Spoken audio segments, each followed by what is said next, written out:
humano no busca, pero sí encuentra, es sufrimiento. Una llamada inesperada a medianoche.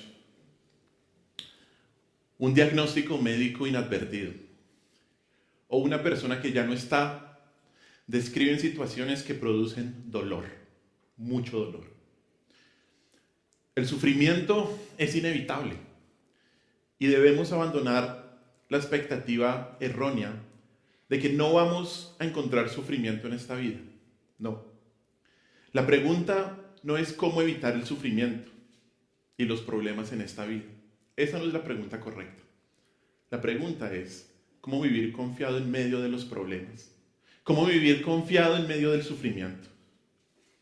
Y el salmo que vamos a estudiar hoy describe cómo el creyente puede estar tranquilo y dormir bien a pesar de los problemas y a pesar del sufrimiento. Así que acompáñenme por favor al Salmo capítulo 4. Salmo capítulo 4. Vamos a leerlo todo y después vamos a ir sección por sección estudiando la palabra de Dios. Salmo capítulo 4. Mire lo que dice el Salmo capítulo 4. Respóndeme cuando clamo, oh Dios de mi justicia. Cuando estaba en angustia, tú me hiciste ensanchar. Ten misericordia de mí y oye mi oración. Hijos de los hombres, ¿hasta cuándo volveréis mi honra en infamia? ¿Amaréis la vanidad y buscaréis la mentira? Sabed pues que Jehová ha escogido al piadoso para sí. Jehová oirá cuando yo a él clamare. Temblad y no pequéis. Meditad en vuestro corazón estando en vuestra cama y callad. Ofreced sacrificios de justicia y confiad en Jehová. Muchos son los que dicen, ¿quién nos mostrará el bien? Alza sobre nosotros, oh Jehová, la luz de tu rostro. Tú diste alegría a mi corazón, mayor que la de ellos cuando abundaba su grano y su mosto. En paz me acostaré y asimismo dormiré, porque solo tú, Jehová, me haces vivir confiado. Qué salmo tan lindo. Este salmo es clasificado dentro de los rangos de los salmos como un salmo de confianza. Aunque hay una situación de dolor y algunos han dicho que es un salmo de lamento, el salmista se eleva por encima de los motivos de lamento con una confianza segura en Dios. Como dice al principio, este salmo es dirigido al músico principal. Se me pasó a leer esa primera parte que está encima del versículo 1. Eso también es parte de los manuscritos inspirados por Dios. Dice ahí, al músico principal sobre Nehinot, salmo de David. Este salmo es dirigido al músico principal. Y esto significa que era utilizado como parte de la adoración congregacional del pueblo. La palabra Nehinot significa que debía ser interpretado por instrumentos de cuerda. Y según la tradición, el mismo salmo y lo que vemos ahí, se cantaba este salmo durante la noche, durante el culto de adoración de la noche. Y esto es apropiado, porque hay momentos en la vida de todos los seres humanos en donde se necesita leer un salmo así por la noche. El autor es David, el rey, aquel que fue elegido por Dios para reemplazar a Saúl. Y aquí él describe la angustia que experimentó al sufrir de manera injusta las falsas acusaciones de ciertas personas que querían hacerle daño. El Salmo no nos muestra específicamente, la inscripción arriba no nos dice qué momento histórico de la vida de David tuvo que vivir para escribir este Salmo. Pero nos damos cuenta que él estaba sufriendo calumnias en su vida. Ciertas personas le querían hacer daño. Pero más que eso, lo que se ve en este Salmo es una confianza absoluta en el amoroso cuidado de Dios por su Hijo. Él sabía que por muy fuerte que fueran sus enemigos y que por profunda que fuera la angustia y la incertidumbre, Dios puede proporcionar esa paz interior que hace posible el sueño. El mensaje de este Salmo es cómo los hijos de Dios pueden estar tranquilos, felices y dormir confiados, porque la gracia protectora de Dios les brinda paz y seguridad en cualquier circunstancia. Hoy vamos a ver tres verdades de Dios que debes conocer para vivir confiado en medio del sufrimiento. 3 verdades de Dios que debes saber para vivir confiado en medio del sufrimiento. Y la primera verdad está en los versículos del 1 al 3. Y voy a leer una vez más esos versículos. Dice así, Salmo 4 del 1 al 3. Respóndeme cuando clamo, oh Dios de mi justicia. Cuando estaba en angustia, tú me hiciste ensanchar. Ten misericordia de mí y oye mi oración. Hijos de los hombres, ¿hasta cuándo volveréis mi honra en infamia? ¿Amaréis la vanidad y buscaréis la mentira? Sabed pues que Jehová ha escogido al piadoso para sí. Jehová oirá cuando yo a él clamare. La primera verdad para vivir confiado en medio del sufrimiento es saber que Dios te ha escogido. La primera verdad para vivir confiado en medio del sufrimiento es saber que Dios te ha escogido. Desde la primera frase se reconoce que el sufrimiento de David es causado por una situación injusta. Él clama ahí en el versículo 1, Dios de mi justicia, Dios de mi justicia. Esta frase también podría ser traducida Dios, el Dios de mis derechos, el Dios de mis derechos. Y lo que está expresando es que Dios reivindica la justa causa de David contra aquellos que se oponían a él. El versículo continúa y muestra que la petición de David está fundamentada en el trato que Dios había tenido con él en el pasado, ya que la frase siguiente dice, y mire ahí en su texto, dice, cuando estaba en angustia, cuando estaba en angustia. Esa palabra, la palabra angustia, la raíz de esa palabra significa un lugar apretado, un lugar pequeñito. Y esto describe una situación en donde David estuvo sin salida. Una situación en donde David no veía razón alguna para poder seguir, para poder continuar. Y por ello dice que en ese momento el Señor, ¿qué lo hizo? Mire el texto otra vez. Cuando estaba en angustia, ¿tú me hiciste qué? Ensanchar. David se sentía ¿qué? Atrapado. David se sentía sin salida. ¿Y Dios qué le dio? Alivio. Dios lo hizo ensanchar. Y el recuerdo que Dios lo había ayudado en el pasado era una evidencia de que Dios lo iba a seguir ayudando en el presente. El recuerdo de David de que Dios estuvo en el pasado lo mantenía para saber, para conocer la verdad de que Dios no lo iba a abandonar en el presente. Dios iba a estar ahí. Para terminar este versículo, para terminar este clamor inicial, David dice, ten misericordia de mí y oye mi oración.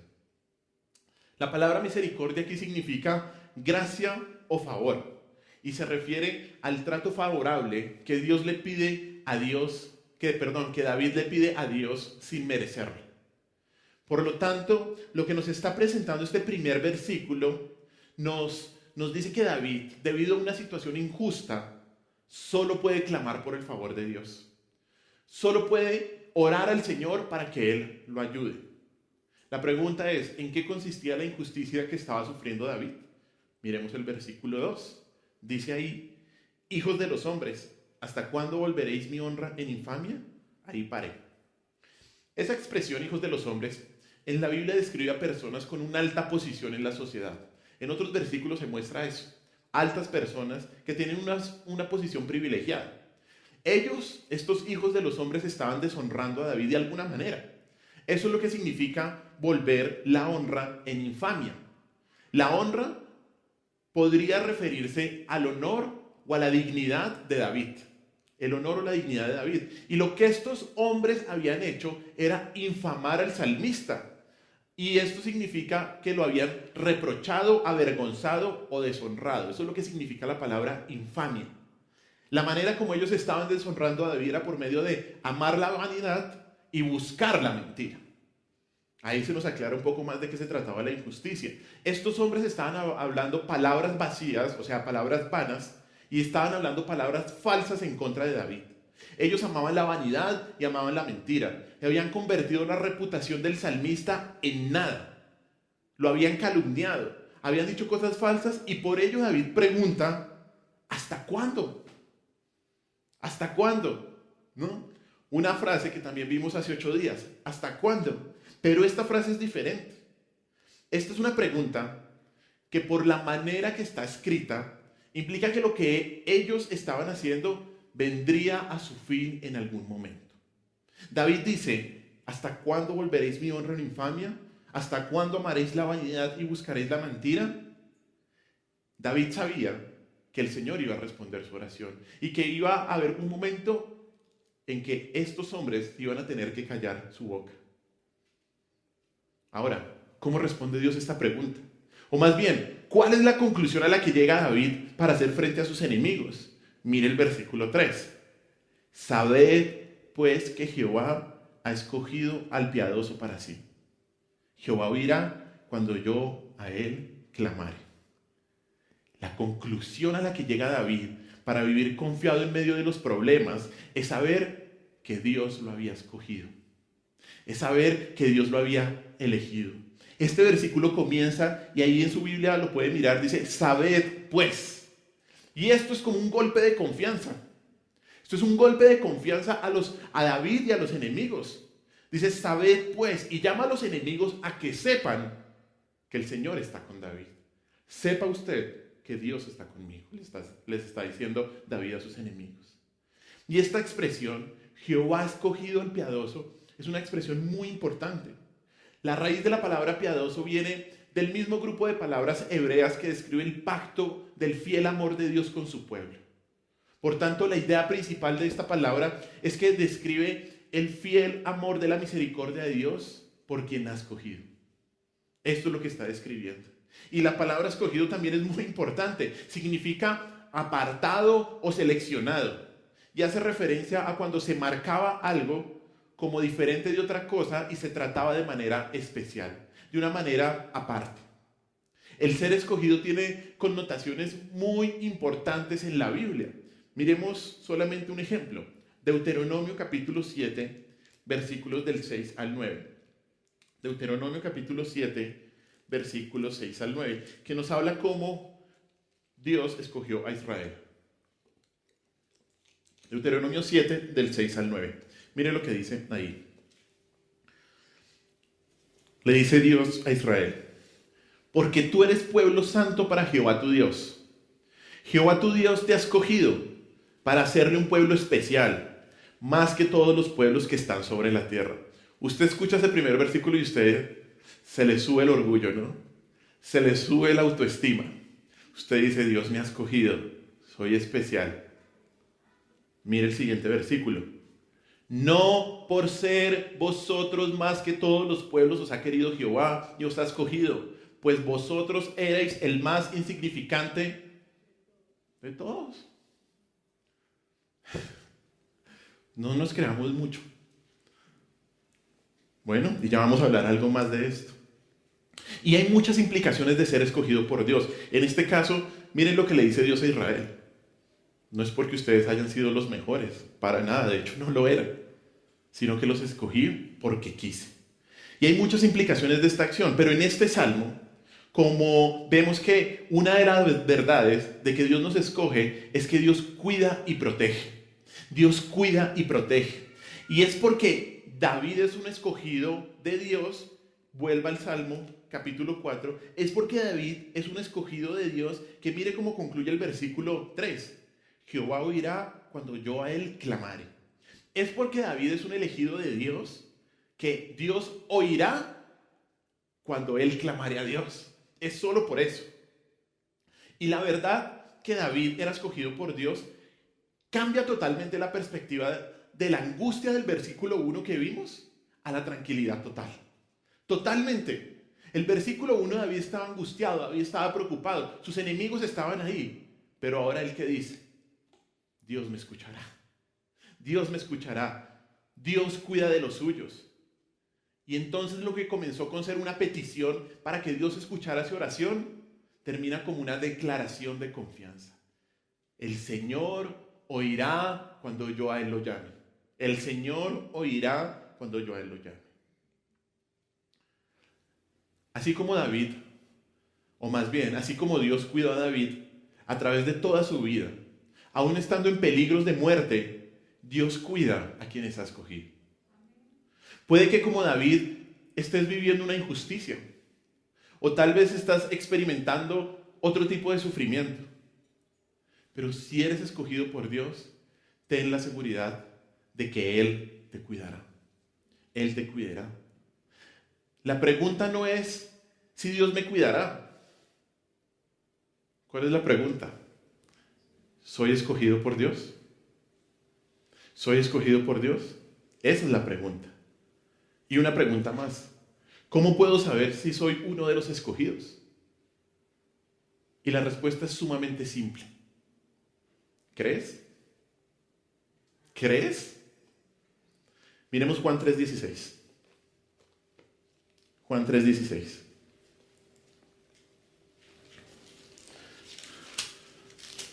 Juan 3:16.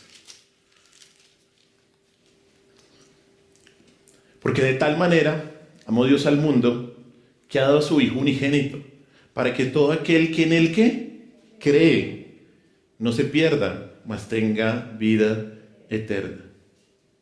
Y mire, sigamos, solamente puse, pero sigamos. 17. Porque no envió Dios a su Hijo al mundo para condenar al mundo, sino para que el mundo sea salvo por él. 18. El que en él cree no es condenado, pero el que no cree ya ha sido condenado. Ya ha sido condenado, porque no ha creído en el nombre del unigénito Hijo de Dios. ¿Cómo sabes si eres escogido por Dios? ¿Crees en Cristo? Otro versículo, Efesios capítulo 2, versículos del 8 al 9. Efesios capítulo 2, versículos del 8 al 9. Efesios 2, del 8 al 9.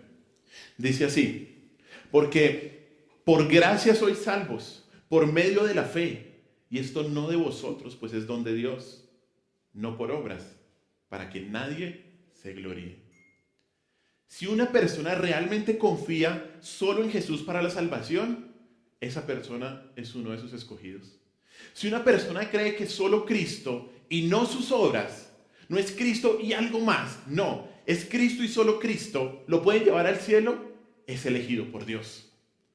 Si una persona cree que Cristo murió en la cruz por los pecados y se ha arrepentido, es un escogido. Tu fe en Cristo como Señor y Salvador, que se traduce en obediencia a la palabra de Dios, que se traduce en obediencia a los mandamientos de Dios, prueba que has sido escogido. Prueba que has sido escogido. Y creer es todo lo que necesitas. Es todo lo que necesitas.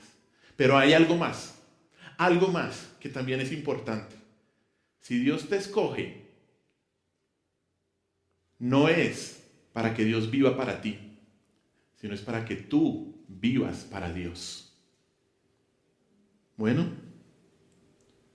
Dios no te escoge para privilegio, Dios te escoge para responsabilidad. Y miremos este texto tan lindo, Efesios, ahí mismo, capítulo 1, versículos del 3 al 6. Efesios capítulo 1, versículos 3 al 6, que nos habla de la maravillosa doctrina de la elección de Dios. Dice así: bendito sea el Dios y Padre de nuestro Señor Jesucristo, que nos bendijo con toda bendición espiritual en los lugares celestiales en Cristo. 4. Según nos escogió en Él antes de la fundación del mundo, para que fuésemos santos y sin mancha delante de Él, en amor habiéndonos predestinado, para ser adoptados hijos suyos, por medio de Jesucristo, según el puro afecto de su voluntad, para alabanza de la gloria de su gracia, con la cual nos hizo aceptos en el amado. Aquí hay varias implicaciones de la maravillosa doctrina de la elección, de la maravillosa verdad de que Dios nos escoge. Primero, Dios es quien nos escoge, ¿cierto? Él lo hizo antes de la fundación del mundo. Usted no tenía nada que ver. Segundo, la meta es la santidad, presentarnos santos y sin manchas. Pero es una santidad en el futuro, presentarnos delante de Él. Dios nos escoge para presentarnos delante de Él. Solamente siendo santos podemos presentarnos ante un Dios santo. Tercero, ¿qué fue lo que motivó a Dios para escoger? En amor. Ahí dice, en amor nos escogió, en amor nos predestinó. Cuarto, ¿por qué escogió Dios? Porque quiso. Porque quiso. Ahí dice, Dios lo hizo por el puro afecto de su voluntad. Por el puro afecto de su voluntad. No hubo absolutamente ningún mérito o bondad que hizo Dios para elegirlo a usted. No, es que tan buena persona, ese Jaime, ese Manuel, no, lo voy a escoger. No. Pero el puro afecto de su voluntad, Pero mire la última verdad, que es donde quiero que nos enfoquemos. Versículo 6. Nos escogió para alabanza de la gloria de su gracia. El propósito y el objetivo final es que Dios escoge ¿para qué? Para su gloria. Para su gloria. No podemos pensar que Dios nos escogió para nuestra propia gloria, para nuestro propio placer, para nuestro propio disfrute terrenal. No podemos pensar que Dios nos escogió para cumplirnos lo que queramos. Es que soy, como lo he dicho a veces, el escogido de Dios, soy el príncipe de Dios, la princesa de Dios, y por eso es que Dios a mí me da todo. Te han enseñado un mal evangelio, amigo o amiga. No podemos pensar que Dios nos escoge para nuestra propia gloria, placer y disfrute terrenal. Dios no nos escogió para que nuestro reino terrenal se ampliara. Dios nos escogió para que su reino fuera extendido y conocido. Pregunta: ¿y si Dios nos escogió para llevarle gloria, escuchará nuestra oración, nos salvará del peligro y nos librará de las manos de nuestros enemigos? Claro que sí. Claro que sí. Dios obrará a favor de sus escogidos porque Él quiere que, sin importar el dolor de la situación, eso traiga gloria a Él. Por medio de la manera como enfrentamos la prueba y el dolor y la aflicción. ¿Se acuerda lo que cantábamos ahorita? Trae gloria a tu nombre a través de ¿qué? De mi aflicción. Trae gloria a tu nombre a través de mi aflicción. Ese fue el canto de los primeros discípulos en la cárcel, martirizados, latigados. Trae gloria a tu nombre a través de mi aflicción. Dios obrará a favor de sus escogidos porque Él quiere que, sin importar el dolor de la situación, eso traiga gloria a Él por medio de la manera como enfrentamos el dolor y la prueba. En ocasiones es en el sufrimiento y es en la debilidad donde Dios más se glorifica. ¿Y sabe por qué? Porque solo ahí, cuando usted no tiene nada, se puede ver claramente el poder de Dios. Segunda de Corintios 12:9. Segunda de Corintios 12:9.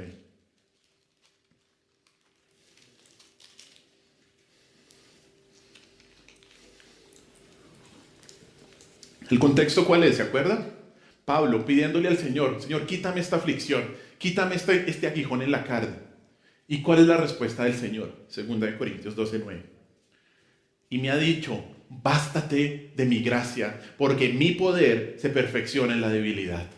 Eso le dice el Señor. ¿Y cuál es la respuesta de Pablo? Por tanto, de buena gana me gloriaré más bien ¿en qué? En mis debilidades, para que repose sobre mí el poder de Cristo. Por lo tanto, debes estar tranquilo, debes estar tranquila, debes estar confiado, debes estar confiada en que Dios no abandonará a sus escogidos en medio de las pruebas de la vida. No, Dios nunca te va a abandonar.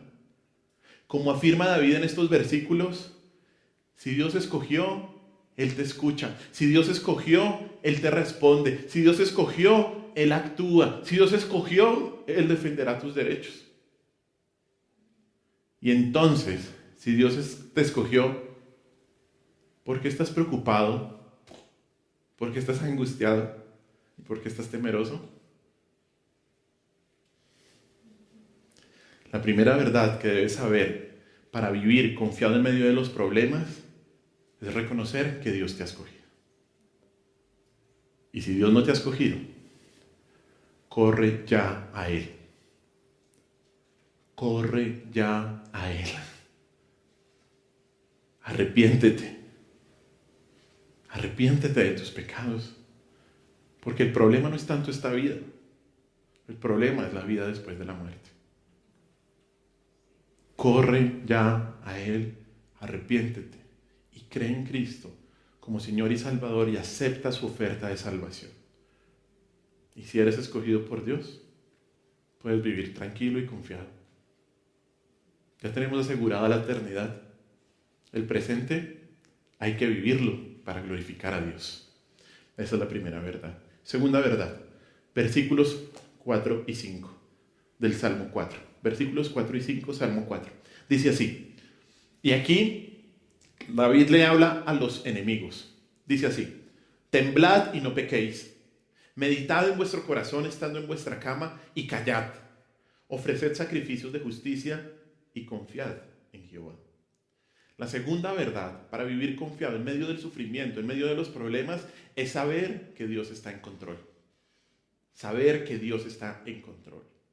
En estos dos versículos, David advierte con confianza a sus antagonistas que es mejor que abandonen su manera de obrar y que se arrepientan. La advertencia comienza diciéndoles: temblad y no pequéis. La palabra temblar puede referirse a cualquier sentimiento, a cualquier emoción fuerte como la ira, como el miedo o como la inquietud. Pero esencialmente se refiere a temblar de miedo, temblar de consternación. Y lo que estaba haciendo David era llamando a sus enemigos a temblar hasta lo más profundo para que ellos pararan de pecar. No, David, no te estoy llamando a ti, que está David el chiquito en la iglesia. Entonces, David llama a sus enemigos ¿a qué? A que ellos pararan de pecar. Luego David les dice: meditad en vuestro corazón. Mire ahí el texto, meditad en vuestro corazón. Meditar se refiere a pensar cuidadosamente. Y David los llama a considerar lo que les dice, a considerar lo que ellos han hecho en las horas de la noche cuando no hay interrupciones. Y les dice que mediten esto por las noches, medítenlo bien. ¿Y a qué los llama? Callen, cállense, cierren su boca. Y este callar se refiere a que paren de hablar las infamias, a que paren de calumniar a David. Ellos deberían pensar cuidadosamente lo que están haciendo, deberían pensar cuidadosamente acerca de sus pecados y parar. Para, le está diciendo David, paren, dejen de pecar contra Dios. De hecho, este es el propósito, porque el versículo 5 así lo clarifica. Dice el versículo 5, ofreced sacrificios de justicia y confiad en Jehová. Y este versículo muestra que al parecer quienes le estaban haciendo daño a David, ¿quiénes eran? Eran parte del pueblo de Dios. Porque les está diciendo que hagan algo que es característico del pueblo de Israel. Eso los está mostrando el contexto. Y David les dice a sus detractores que no deben confiar, o más bien, que deben confiar en Dios. Que Dios tratará con David, lo que tenga que tratar. Dios tratará con David. Ellos no son los encargados de disciplinar o de corregir a David. Y ya que David está testificando su inocencia delante de Dios, ya que David lo está declarando, y la palabra de Dios nos muestra que él era inocente, por lo tanto, ¿qué deben hacer sus enemigos? Ellos deben arrepentirse. Y ellos deben ofrecer, como dice ahí el texto, sacrificios de justicia. Recordemos que los sacrificios se ofrecían ¿para qué? Para restaurar la relación con Dios en el Antiguo Testamento, para adorar a Dios con un corazón limpio. Y al parecer, lo que nos muestra este versículo es que los detractores no estaban ofreciendo los sacrificios justos, los sacrificios correctos. ¿Por qué? Porque estaban pecando. Estaban pecando al infamar a David. Y lo que David les dice: ustedes están siendo ¿qué? Unos hipócritas. Ofreciendo sacrificios que no tienen nada que ver. O sea, la filosofía del que peca, reza y ¿qué? Empata. Estos hombres no tenían una adoración verdadera y Dios no estaba aceptando sus sacrificios. Les dice: arrepiéntanse, arrepiéntanse. Sin embargo, y aquí está el punto de estos dos versículos, más que describir la advertencia de David a sus enemigos, estos versículos nos muestran una confianza absoluta de David. Absoluta. Ya que muestra que sus enemigos no son los que tienen el control de la situación.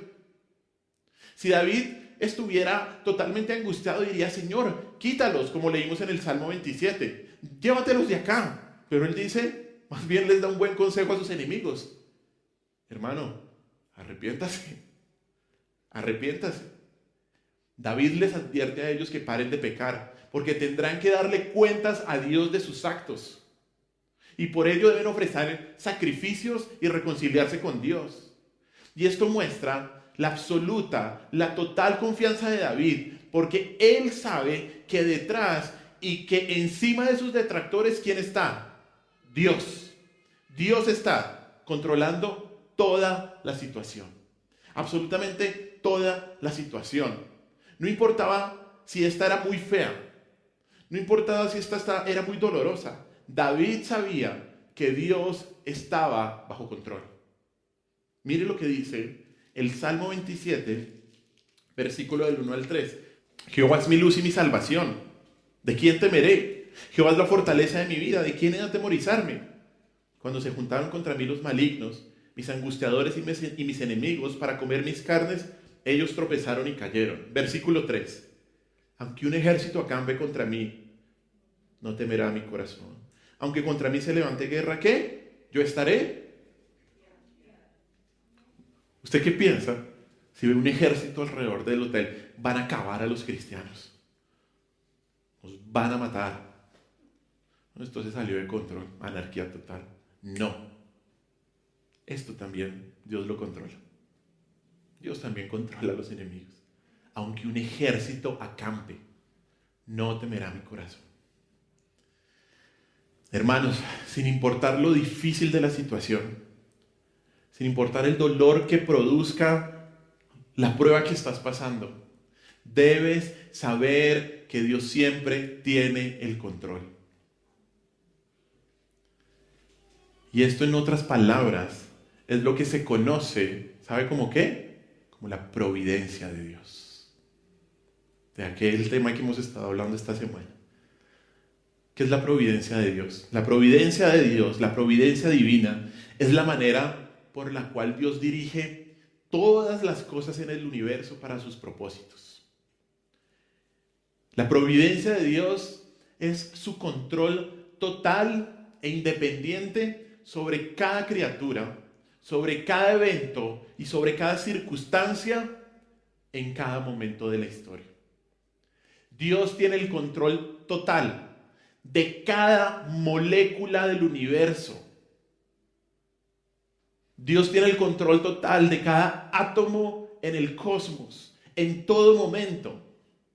Y todo lo que sucede es causado o permitido por Él para sus propios propósitos perfectos. Esta maravillosa doctrina, esta maravillosa verdad, se opone directamente a la idea de que el universo está gobernado por el azar o por el destino. O como hoy algunos jóvenes dicen, el karma. Dios no está descubriendo, y escúcheme bien, Dios no está descubriendo lo que sucederá a medida que se desarrollen los eventos. No. Echaron a esta persona del trabajo, y ahora yo como Dios, ¿qué voy a hacer? Pasó esta enfermedad, ¿qué voy a hacer? No. Él está dirigiendo de una manera armoniosa todas las cosas de forma continua y activa. Mire lo que dice Isaías, 2 versículos ahí. El primero es Isaías 14:24. Isaías 14:24.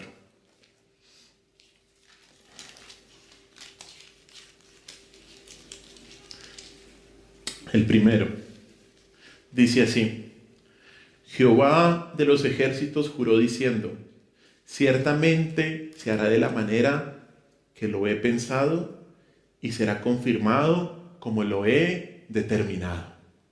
Dios hace todas las cosas como Él las ha determinado ya de antemano. Primer versículo. Segundo versículo, Isaías 46:10. Isaías 46:10. Mire lo que dice. Dice el Señor, de hecho desde el 9, leamos: acordaos de las cosas pasadas, desde los tiempos antiguos, porque yo soy Dios y no hay otro Dios y nada hay semejante a mí, que anuncio lo por venir desde el principio y desde la antigüedad lo que aún no era hecho, que digo, mi consejo que permanecerá y haré todo lo que quiero, todo lo que quiero. Dios hace todo lo que quiere. Dios controla todo. Nosotros no podemos controlar a Dios. Nosotros no podemos darle órdenes a Dios.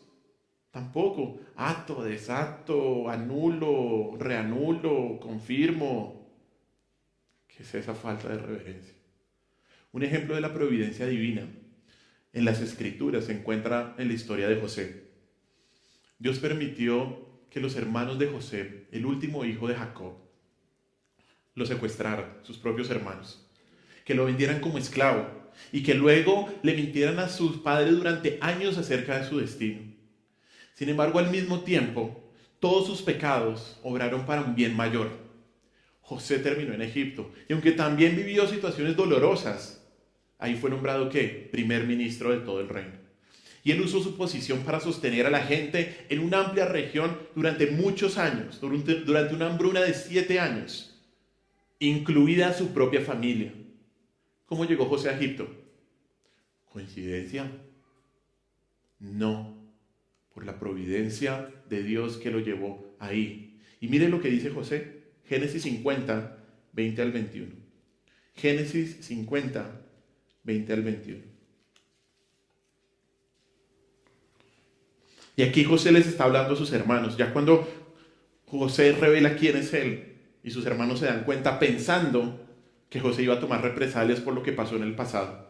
Génesis 50, 20 al 21. Dice así: vosotros pensasteis mal contra mí, mas Dios lo encaminó a bien para hacer lo que vemos hoy, para mantener en vida a mucho pueblo. Ahora pues no tengáis miedo, yo os sustentaré a vosotros y a vuestros hijos. Así los consoló y les habló al corazón. Dios encaminó ¿qué? ¿El mal en qué? En bien. Dios lo encaminó. Hermanos, Dios no es un espectador en el cielo mirando hacia abajo, quizás animándonos pero sin ejercer un control inmediato sobre lo que sucede en su creación. No. Dios tiene el control y nada nos da más fuerza y más confianza que entender esto. Dios tiene el control. Y por implicación, ¿sabe qué significa? Que usted no tiene el control. Usted no tiene el control. Nunca lo ha tenido. Obviamente, nuestros planes no son irrelevantes. Y el Señor nos ha confiado cierto control sobre nuestras vidas, claro. Pero usualmente pasa que cuando las cosas se salen de control, o más bien, cuando no salen según lo que usted ha planeado, nos preocupamos, sufrimos y nos enojamos, porque hemos perdido el sentido del control. Pero debemos reconocer que no tenemos el control. ¿Y sabe qué? Qué bueno que no lo tengamos. Qué bueno que no lo tengamos. Porque a veces nuestros planes no están alineados con los planes de Dios. Qué bueno que no tengamos el control. Y lo que hace Dios en su misericordia es recordarnos que no tenemos el control. Y lo hace por cualquier medio. Por cualquier medio. Incluso por medio de circunstancias injustas como las que estaba viviendo David. ¿Será que David pudo controlar el mal que le estaban haciendo sus enemigos? No. ¿Y era el rey? No. Pero por encima de esa situación, él reconoció que Dios estaba por encima de sus enemigos y que controlaba absolutamente todo. Hermanos, la providencia de Dios es el único fundamento sobre el que encontramos la confianza para actuar en este mundo impredecible. El único fundamento. Saber que el Señor tiene el control a pesar de los problemas nos debe llevar a estar tranquilos. Porque cualquier situación que vivamos, por dolorosa que sea, por difícil que sea, servirá para que Dios cumpla su propósito en nosotros y a través de nosotros, porque Él tiene el control. Qué bueno es saber que nuestros detractores, qué bueno es saber que las circunstancias difíciles o que la enfermedad no están en el control. Dios tiene el control. Pase lo que pase. Pase lo que pase. Dios tiene el control. Dios tiene el control. Para vivir confiado en medio de los problemas, debemos saber que Dios tiene el control. Nuestro segundo punto. Tercer punto y último. Vamos al Salmo una vez más. Salmo 4 y leamos los últimos 3 versículos. Versículos del 6 al 8. Versículos del 6 al 8. Dice así. Muchos son los que dicen, ¿quién nos mostrará el bien? Alza sobre nosotros, oh Jehová, la luz de tu rostro. Tú diste alegría a mi corazón, mayor que la de ellos cuando abundaba su grano y su mosto. En paz me acostaré y asimismo dormiré, porque solo tú, Jehová, me haces vivir confiado. La tercera verdad para vivir confiado en medio del sufrimiento, en medio de los problemas, es saber que Dios es bueno. Es saber que Dios es bueno. Dios siempre es bueno. Esta sección comienza en el versículo 6 con una pregunta. Dice así: ¿quién nos mostrará el bien? ¿Quién nos mostrará algo bueno?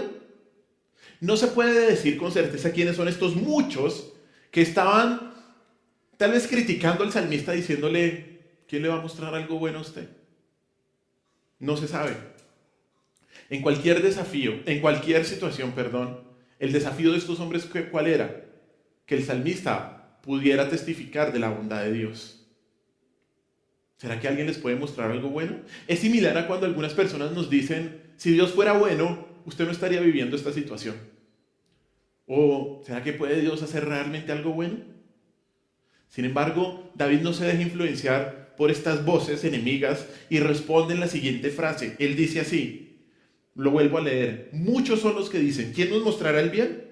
Y mire cómo responde David: alza sobre nosotros, oh Jehová, la luz de tu rostro. ¿Qué significa esto? Los pueblos del antiguo Medio Oriente hablaban del rostro brillante de un rey o el rostro brillante de un dios para expresar el favor de ese dios con alguien, de esa manera. Y esta imagen puede haberse relacionado con el brillo del sol que ilumina la creación y que hace que surjan las cosas buenas para sostener la vida. La luz del rostro de Dios quiere decir el favor de Dios. Quiere decir que cuando en la Biblia usted ve el rostro de Dios, que cuando en la Biblia aparece esa expresión y el rostro de Dios brilla sobre alguien, derrama su bondad, derrama su gracia en esa persona. Eso es lo que quiere decir. Esta frase es una referencia a la antigua bendición sacerdotal que hay en Números, y vamos allá, Números capítulo 6, versículos del 25 al 26. Números 6, capítulo 6, versículos del 25 al 26. Dice así. Número 6 del 25 al 26. Desde el 24. Dice así: Jehová te bendiga y te guarde. Jehová haga resplandecer su rostro sobre ti y tenga de ti misericordia. Jehová alce sobre ti su rostro y ponga en ti paz. Esto es lo que se conoce como la bendición sacerdotal. Y esta bendición muestra que Dios es la fuente de toda buena bendición. Es el Señor quien bendice a la gente y hace por ellos lo que ellos no pueden hacer por sí mismos. Que Dios mire a alguien con su luz significa que Dios ilumina, que Dios favorece a esa persona con aquellas bendiciones que solo un buen Dios puede dar. Eso es lo que significa. La gente le pregunta a David: ¿quién nos mostrará el bien? ¿Cómo responde David? Dios, que es bueno, alzará la luz de su rostro sobre nosotros. Dios, que es bueno. Y la respuesta del favor y la bondad de Dios se muestra en los dos siguientes versículos. Mire lo que dice el versículo 7. Tú diste alegría a mi corazón, mayor que la de ellos cuando abundaba su grano y su mosto.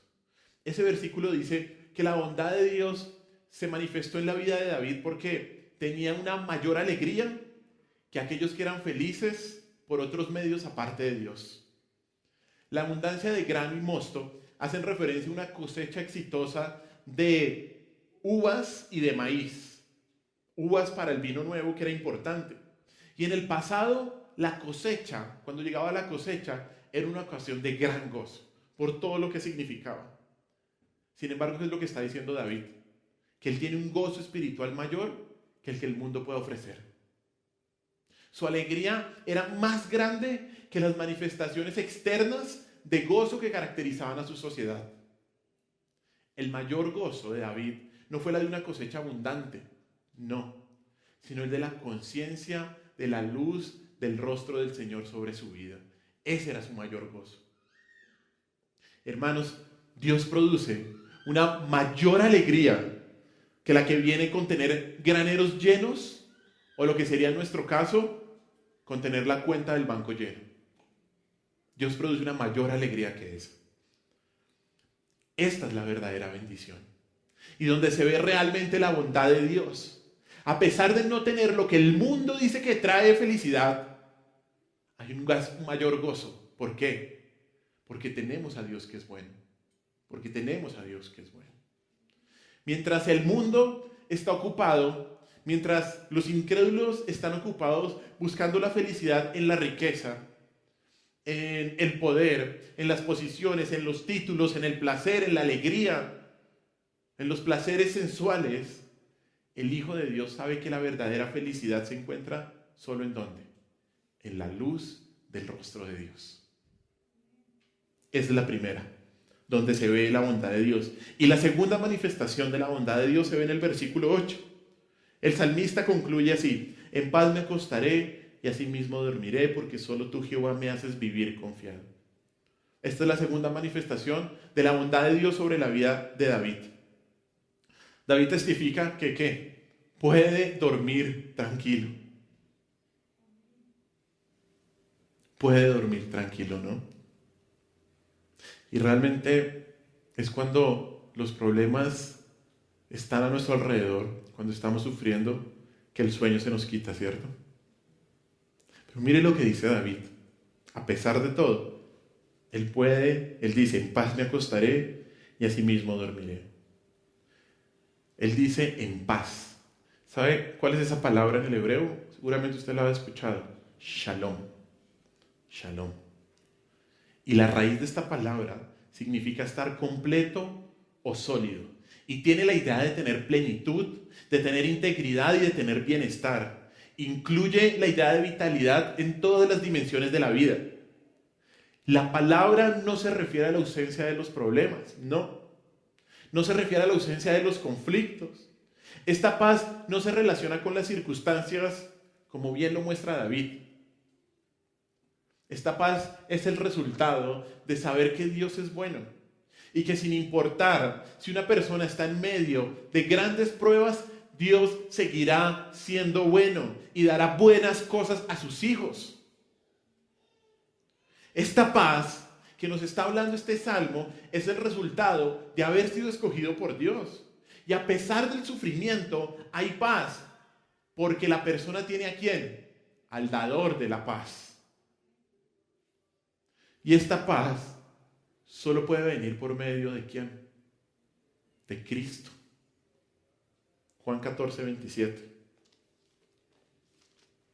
Juan 14, 27. Dice así: la paz os dejo, mi paz os doy. Yo no os la doy, mire bien, como el mundo la da.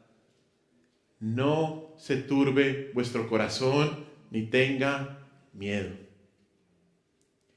¿En quién puedes encontrar paz? En Cristo. Puedes estar sin problemas terrenales. Todo puede andar bien. Tu salud, tienes un buen trabajo, tienes un matrimonio feliz.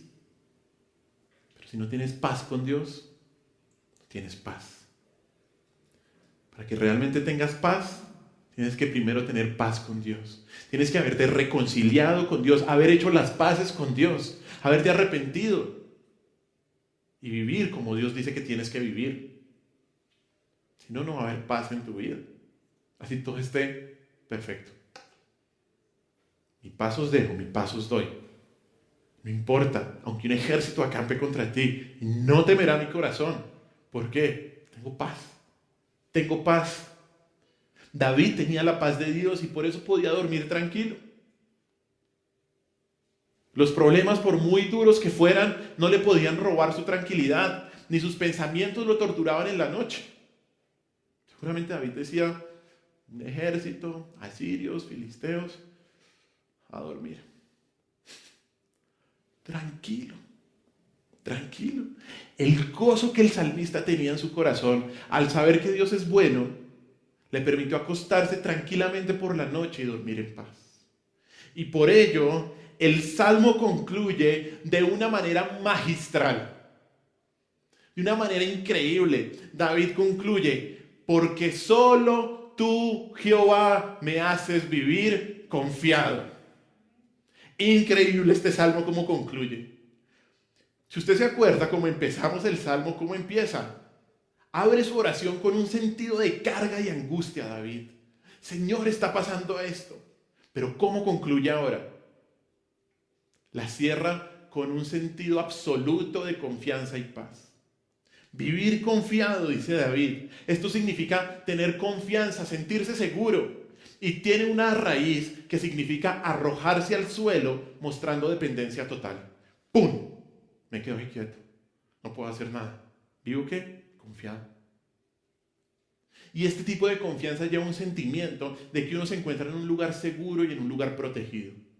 David podía vivir confiado porque sabía que su buen Dios lo colocaba en un lugar seguro y protegido. David podía vivir confiado porque sabía que Dios era bueno. Y el dolor era parte de la formación que su buen Dios tenía para él. Hermanos, para vivir confiados debemos descansar en la verdad de que Dios es bueno.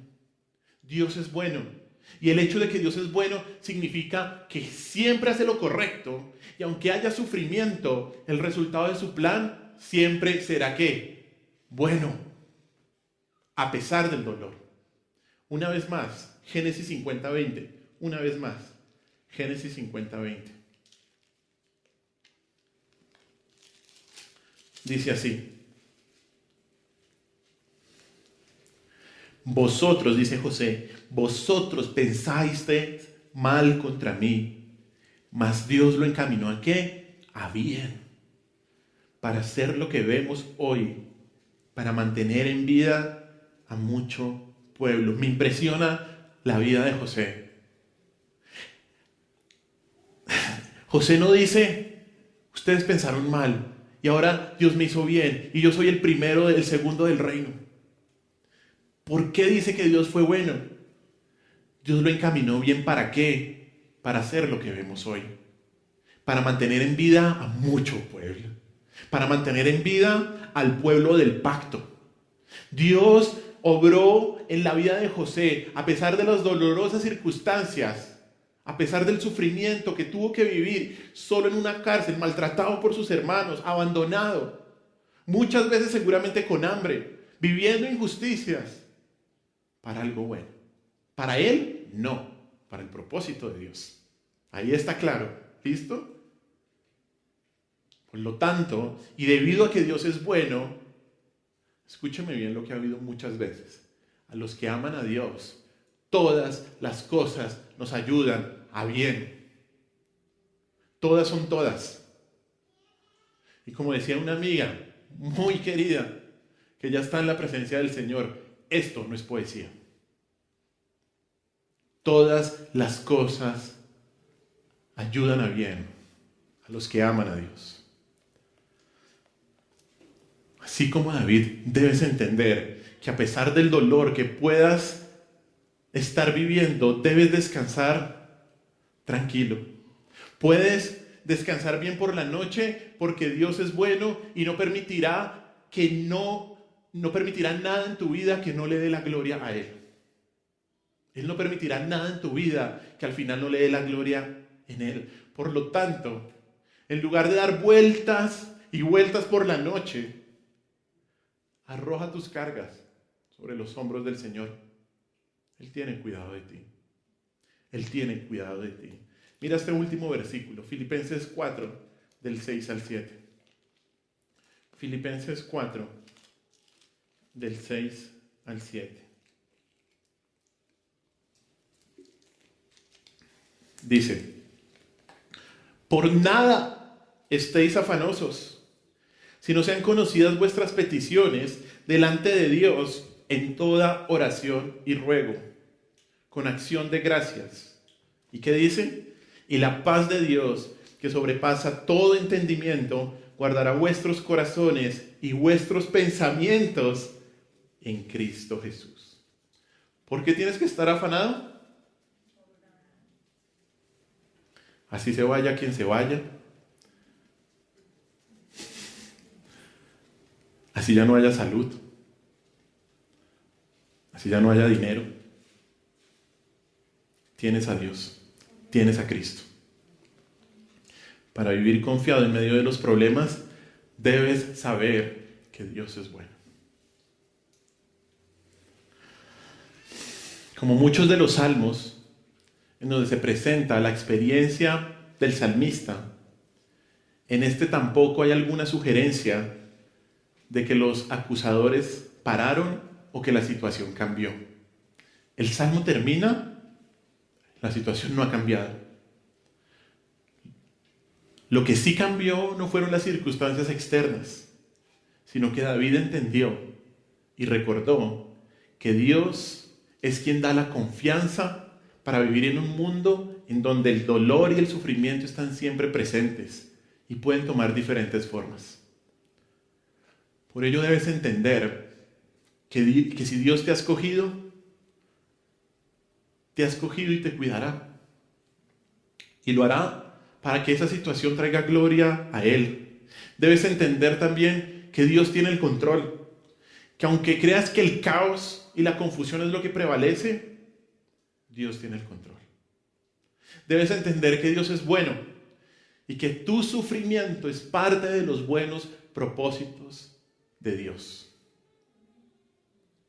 La verdadera confianza se encuentra en creer la verdad de que sea lo que sea que enfrentemos, ya sea pérdida, soltería, pobreza, enfermedad física, cualquier otra cosa, Dios nos ha escogido.